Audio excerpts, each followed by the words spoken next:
Chris, the win last night, the first since the restart, but does the manner of that win give you a lot of confidence to take into the remaining games? Yeah, it should do as well. I saw signs against the Arsenal on Sunday. We didn't get the result we wanted, but we took it forward a step on Thursday night, 6 o'clock. That's the first, by the way.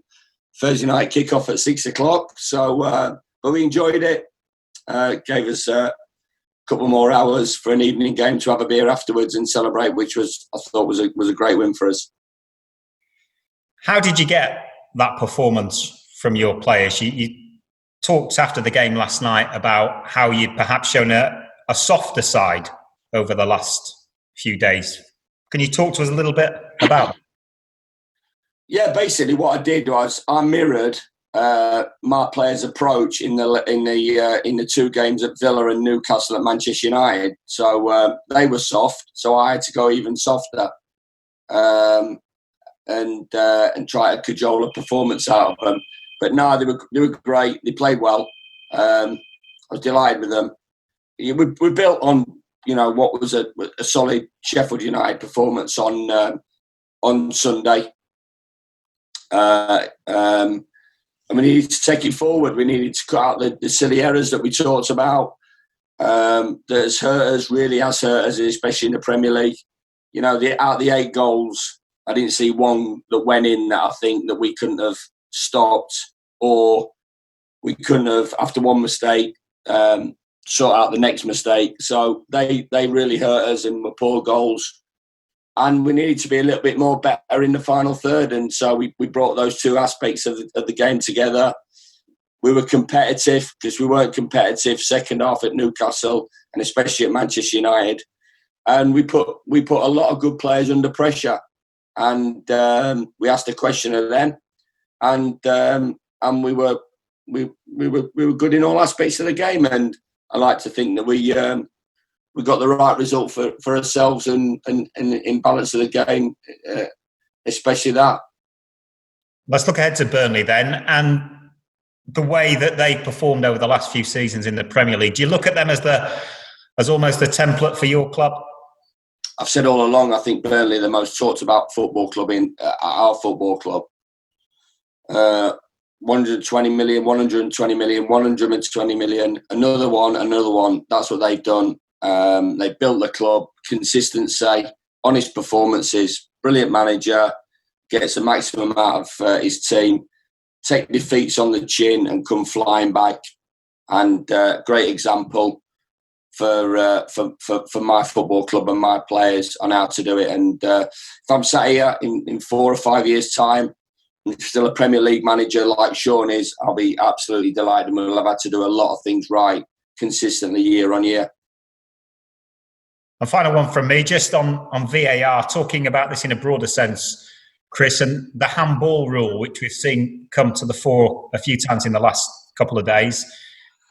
Does it need changing, that handball, and does there need to be a more common sense approach to VAR and to refereeing decisions?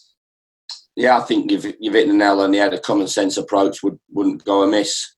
And as I said last night, I've used sympathy for the manager of Tottenham. Incredible amount of respect for him, but that shouldn't have been disallowed. As ours at Brighton and ours at somewhere else and ours at somewhere else and ours at somewhere else, and shouldn't have been disallowed. So as I said, we're top of the league on the champions of Europe on the VAR decisions that have gone against us. And one last night that went for us, but certainly the common sense approach, as always, should have been, as it should have been at Villa Park. I can't get that out of my head, by the way, and maybe that's because maybe that's gone to some way in terms of the way the team's played over the last the first 2 or 3 games, because the common sense approach, when the goalkeeper stepped 4 yards over the line and was in the back of the net, might give us a goal, might give us an opportunity of gaining another 2 points. But I'd like to think, like I said, we're talking about a performance last night and not the decision, but certainly common sense approach should be taken from that point of view on what happened last night. And it went for us, but it was still the wrong decision. Thanks, Chris. Cheers, Tim. Prognosis and the likelihood of them playing again this season? I didn't hear the first bit, Adam, sorry. John Fleck, John Lundstrom and Luke Freeman, we touched on a little bit last night, but can you give us a little bit more about their individual prognosis and whether they're likely to feature again this season? Yeah, nothing's changed from what I said last night, Adam. They're out for 2 weeks. Just for a couple of weeks? Okay, all three of them? Yeah. Okay, and last night, of course, you only named 7 subs. Leon Clark, does he have an injury issue? He wasn't on there? Yeah. And is he out for a number of weeks? Yeah, he's out for a couple of weeks as well. Okay. In terms of last night then, were you extra pleased with the performance, given the absence of some of those key players like Fleck and O'Connell that have been key to the side over the last few years? They've been outstanding. Fleck, O'Connell. So does it disrupt the rhythm? Does it disrupt your consistency? Yeah, but I don't want to take anything away from Ben Osborne and Jack Robinson's performances over the last 2 or 3 weeks. These are some things that we have to get on with and get over. And we produced one of our best performances without Jack O'Connell and John Fleck.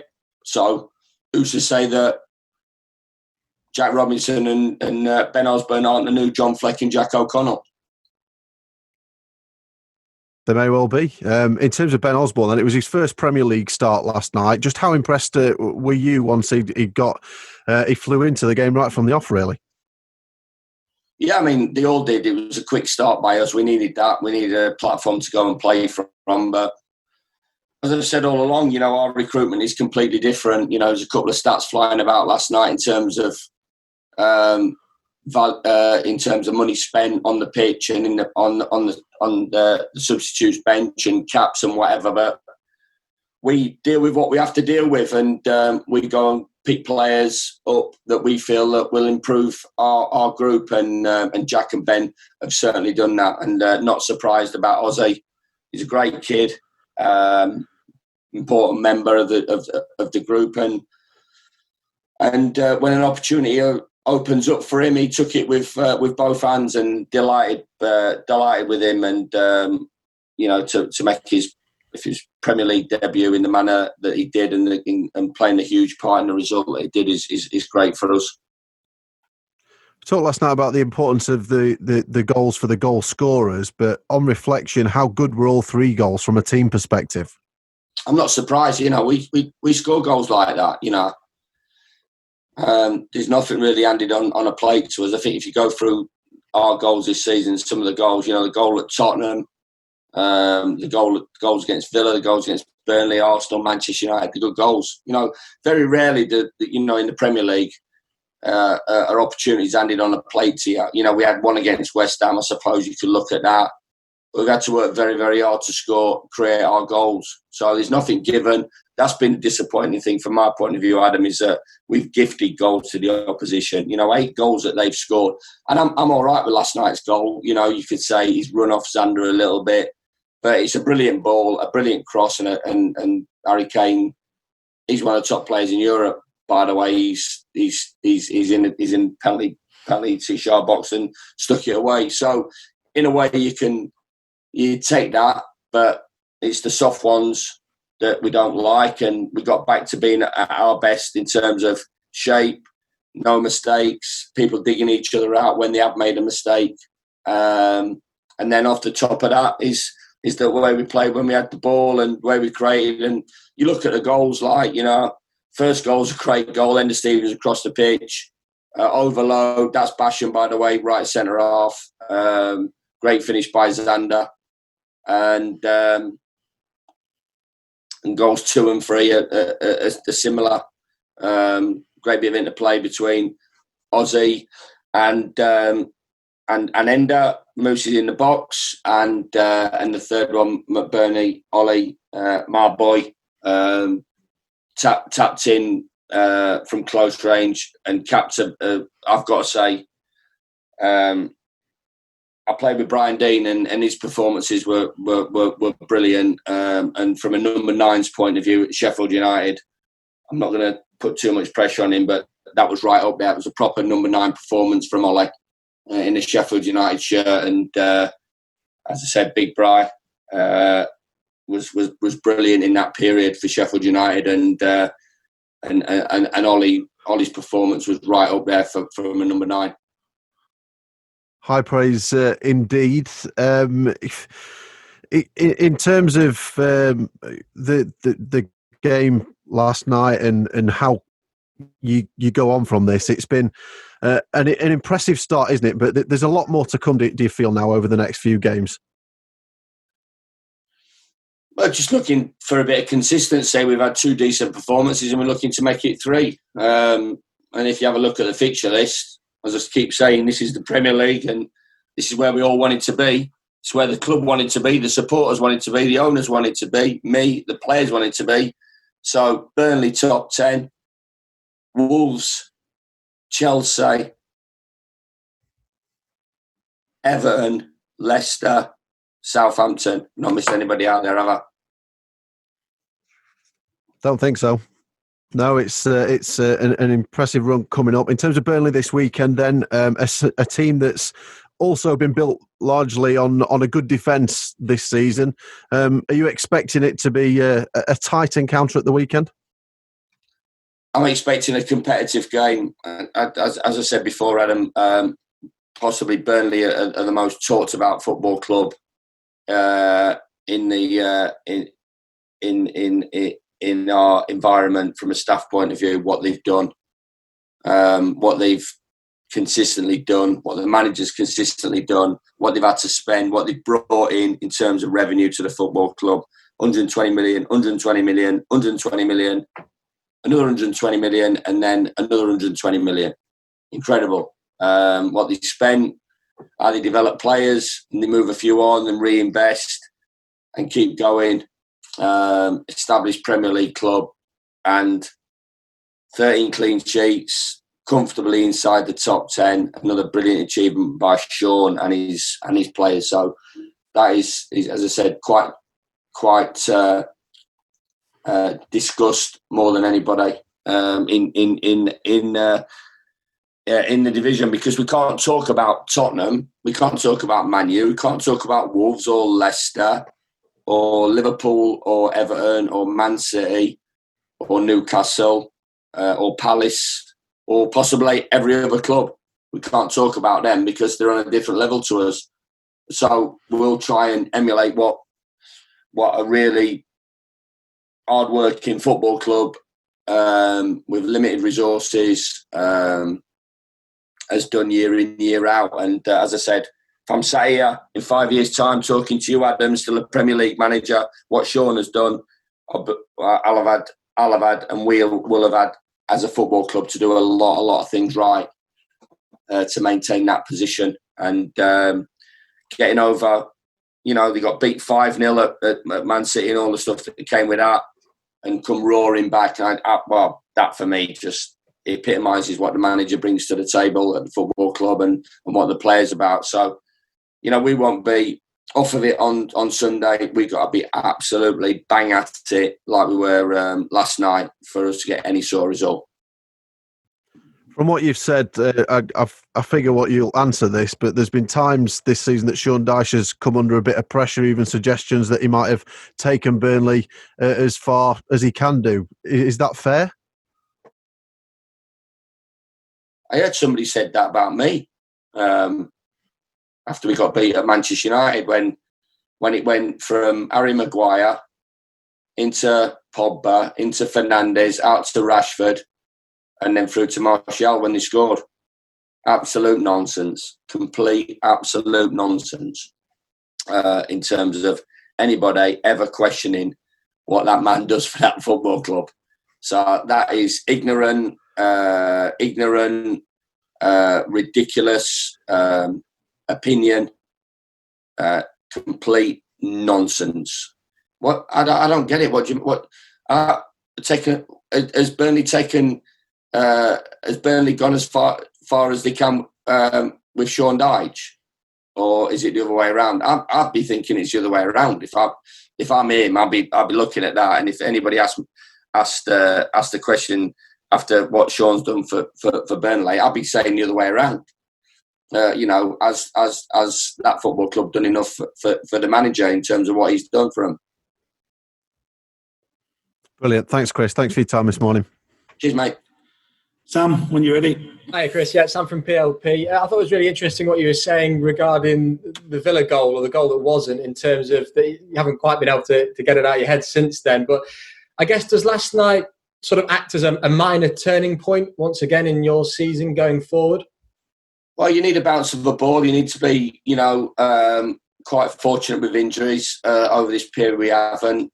We've certainly not been in terms of decisions. But as I said, there's a back catalogue of decisions that have gone against us. That certainly went for us last night. To score in the way that we did, and after a really good start to concede straight away would have been a huge blow to us and a big boost to the opposition. But to come out of it, even though 100% it was the wrong decision in my opinion, but hopefully, managers would have said the same when the ball at Villa Park went 4 yards over the line. But sometimes it doesn't happen. I'm not just saying it because we got the result. I'd have said I've been consistent with my thought process on it. So timing of it was good from our point of view, obviously, and we rode that one out a little bit, and obviously the game after that took care of itself. I'm conscious that you're sick of talking about Europe, but I must just ask you about it within relation to Burnley, really, because of course they're a side that qualified for Europe a couple of years ago, and then they struggled a little bit domestically after that. Should you do the same? Is that something that you would look at and maybe learn from? Would you be conscious of that going forward? They should be struggling every year. They should be, their expectation level should be 17th every year. So to do what they've done is incredible.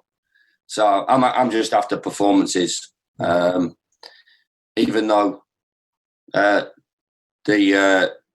WB at the end is important. If our team plays like it does, then we'll give ourselves an opportunity of competing in this division, and we're the same as Burnley. As I said, they should. The only thing that everybody should be looking at Burnley is another year in the Premier League, and that isn't being negative. That's not being unambitious. That is just being completely realistic. Because as we've seen, as we saw last night, I think we named 7 subs.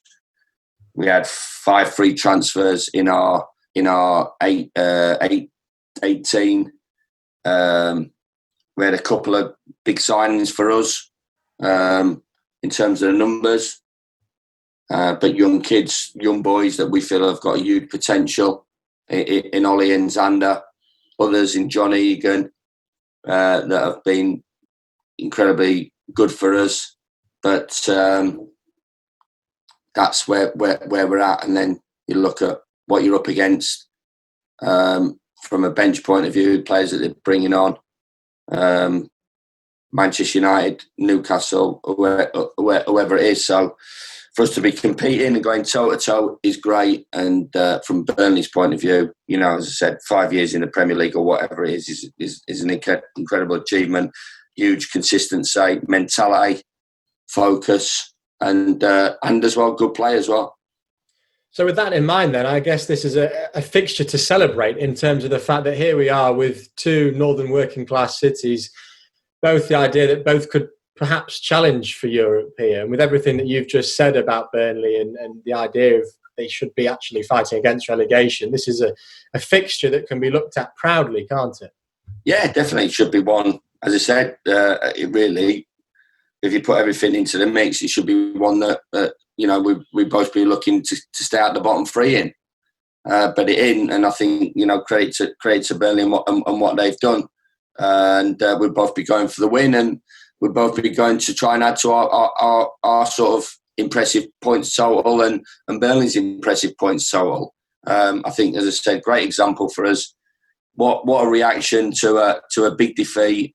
You know, as I said, talked about in our staff room more than anything. What did Burnley do? They accept it, they shrug it off, and they come firing back. And 2 wins out of 2 is fabulous. Nobody gets carried away. The manager doesn't get carried away when he gets beat. He's sensible. He's realistic, and they come firing back. And that's without, you know, some big players in their team not available as well. Thanks very much. Thank you. Rob Staten. Hey, Rob. Hi, Chris. Why do you think English managers who come up through the leagues have success at a club like Sean Dyche and Burnley often don't necessarily get the big jobs and the opportunities at the bigger clubs? Don't get it. Sean can, you know, who's to say that the manager at Burnley can't manage anywhere else? The manager at Preston went to manage Everton and went to manage Manchester United. So can't do much more than what he's been doing and working away with the resources and the tools that he's been given to do the job. But I think there's a lot obviously talked about in terms of employment. But I think that what goes on in boardrooms is not the same as what goes on at LMA meetings, because Sean is a hugely respected manager amongst managers, and especially from myself. Thanks, Chris. Cheers. Rob.